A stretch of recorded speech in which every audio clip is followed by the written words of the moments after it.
Buenos días, muchas gracias por la invitación. Es un gusto hablarle a la gente joven.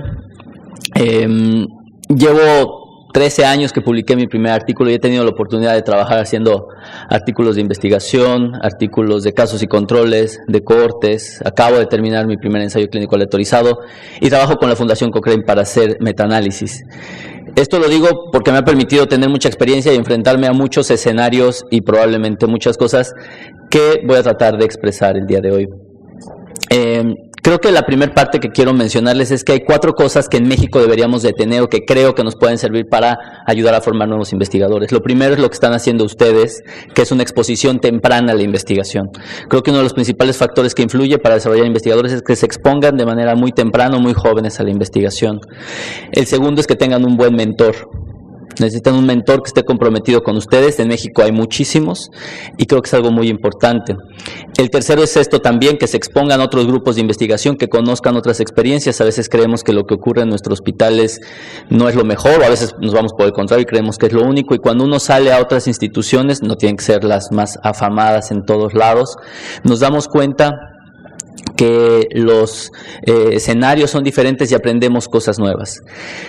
Y el último y más importante es que tengan la mayor tolerancia a la frustración. No hay trabajo más frustrante, pero también el más gratificante, que hacer investigación. Yo tengo publicado 136 artículos, lo cual significa que al menos me han dicho no unas 700 veces, si bien me va. Y 700 veces es cuando uno escribe un artículo, cualquiera que ustedes han escrito su resumen, les ha costado trabajo, sudor y sangre, y que 700 veces un revisor externo les diga que no sirve, que está mal, que tienen que corregir, que tienen que cambiar N cantidad de cosas, es extremadamente frustrante.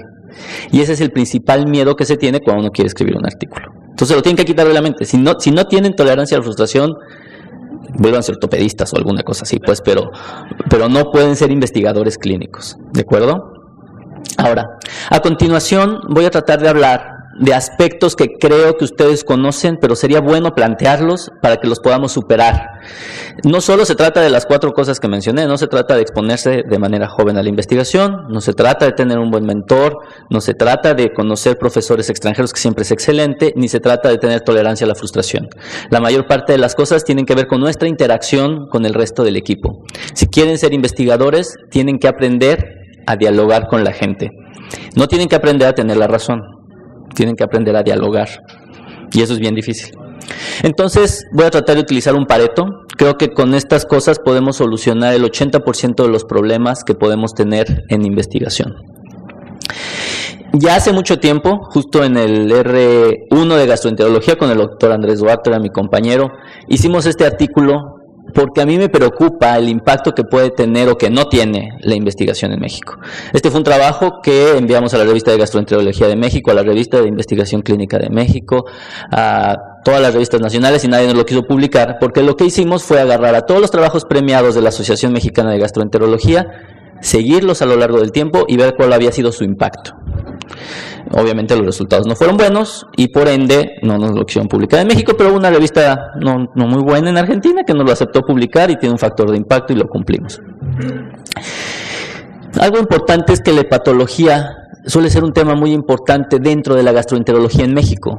Entonces ustedes están en el área en donde más investigación se produce en México a nivel desde el punto de vista gastroenterológico. Y la mayoría de la investigación es clínica.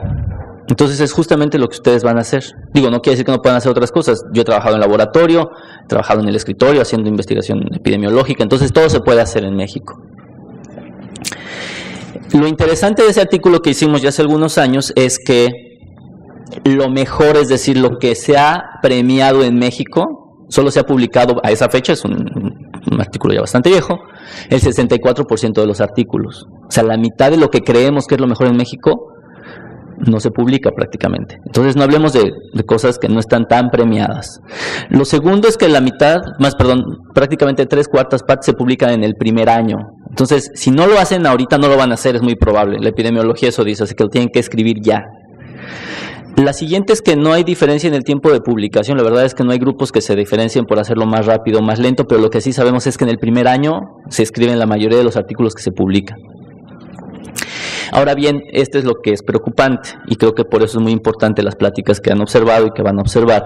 Y es que en promedio solo tienen 12 citas los mejores artículos, al menos evaluados desde el punto de vista de la Asociación Mexicana de Gastroenterología. Sin embargo, la realidad es que son 5.4. Esto es por un artículo que se publicó en Journal of Hepatology y obviamente le fue bastante bien, pero todos los demás artículos no se publicaron ahí y solo tienen 5.4 citas por artículo.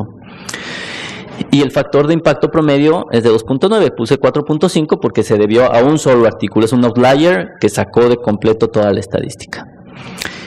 ¿Por qué pongo estos datos? Porque lo que se me invitó a dar es un poco la fotografía de lo que tenemos en México, y esto es lo que tenemos. Ahora, yo lo que creo es que más que deprimirnos, nos debe de animar. Es decir, si tenemos 5.4 citas por artículo, es fácil superar eso con un artículo razonablemente bueno.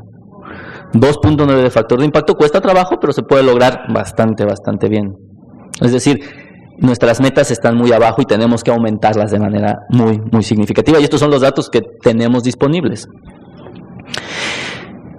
Hay una explicación también del por qué hacemos esto. Hay varias, van ideológicas, culturales, pero una de ellas es esta. Estos son los países que tienen el mayor número de publicaciones biomédicas en los mejores papers.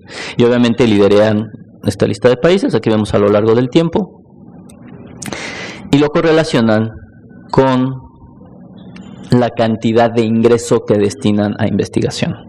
Es un hecho que el ingreso es importante, es algo que vamos a necesitar, es algo que se requiere. O sea, la mayoría de nosotros, si no es que casi todos, hacemos investigación gratuita, es decir, no recibimos un ingreso que sea significativo para nosotros. La mayoría lo vamos a hacer porque nos gusta, pero el hacer investigación porque nos gusta, porque nos agrada, no nos debe de dejar hacer mala investigación. ¿De acuerdo? O peor aún, no nos podemos llamar investigadores y hacer mala investigación. ¿Cuáles son las consecuencias de no tener un recurso económico claro? Creo que son, primero, no hay posiciones diseñadas para ser investigadores. ¿Cuántos de ustedes conocen a alguien que se le pague por hacer investigación? Digo, el CONACYT tenemos el SNI, pero la verdad es que es una situación, es un ingreso relativamente pequeño. Entonces, la mayoría de ustedes tienen que idearse el mecanismo a través del cual puedan trabajar, puedan tener a su familia, puedan ser profesores y puedan hacer investigación con un sueldo, o con 2 o con 3, porque esta es la realidad. Hay quien trabaja en 1, en 2, en 3, y hay gente muy loca que trabaja en 4 o 5 instituciones y además intenta hacer investigación.